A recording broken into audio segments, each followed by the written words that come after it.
श्री जी steno Vrindavan.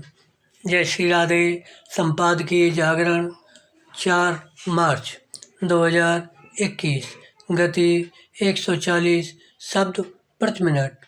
कुल शब्द 430। भारतीय भाषाओं में पढ़ाई। डिक्टेशन प्रारंभ।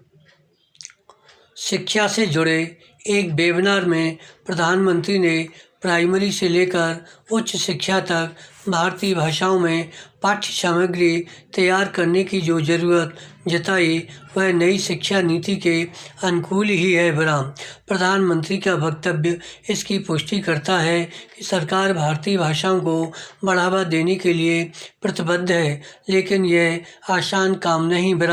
इसलिए नहीं क्योंकि उच्च शिक्षा के स्तर पर पढ़ाई के लिए भारतीय भाषाओं में स्तरीय पुस्तकें तैयार करना एक बड़ी चुनौती है। इस चुनौती को पार किए बगैर देश के विभिन्न हिस्सों में छात्रों को उनकी अपनी भाषा में उच्च शिक्षा प्रदान करने का लक्ष्य हासिल नहीं किया जा सकता।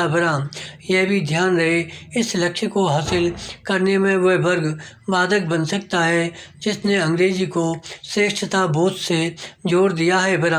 इस वर्ग ने यह माहौल भी बना दिया है कि आधुनिक जीवन की भाषा तो अंग्रेजी ही है।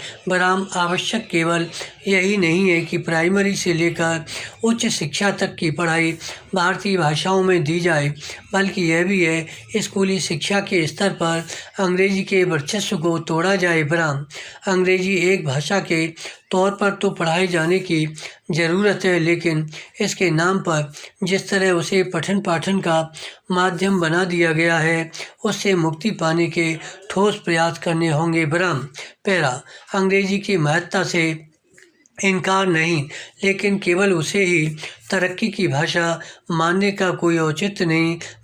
आखिर जापान, जर्मनी, फ्रांस, दक्षिण कोरिया आदि देशों ने अपनी ही भाषा में प्रगति की है, न कि अंग्रेजी भाषा के बल पर। संपर्क भाषा के तौर पर भी अंग्रेजी का महत्व है, लेकिन इसका यह मतलब नहीं कि वह अन्य भाषाओं पर राज करे। स्कूलों से लेकर विश्वविद्यालयों तक की पढ़ाई भारतीय भाषाओं में कराने की मुहिम तब आगे बढ़ेगी जब इन भाषाओं को शिक्षा संस्थानों से इतर भी महत्ता मिलेगी। आखिर अधिकाधिक सरकारी कामकाज भारत की भाषाओं में क्यों नहीं हो सकता? सवाल यह भी है कि हमारी अपनी भाषाएं न्यायपालिका की भाषा क्यों नहीं बन सकती?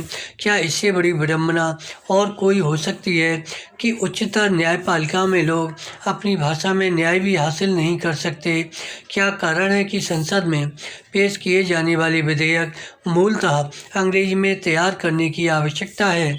स्पष्ट है कि भारतीय भाषाओं में पठन पाठन के कदम उठाने के साथ भारतीय भाषाओं की उपयोगिता बढ़ाने की जो ज़रूरत है उसकी भी पूर्ति करनी होगी। यह भी समझा जाना चाहिए कि अंग्रेजी के नाम पर अंग्रेजियत की जो संस्कृति पनप गई है वह भारतीय भाषाओं के विकास में बाधक बन रही है। धन्यवाद। श्री हरदास।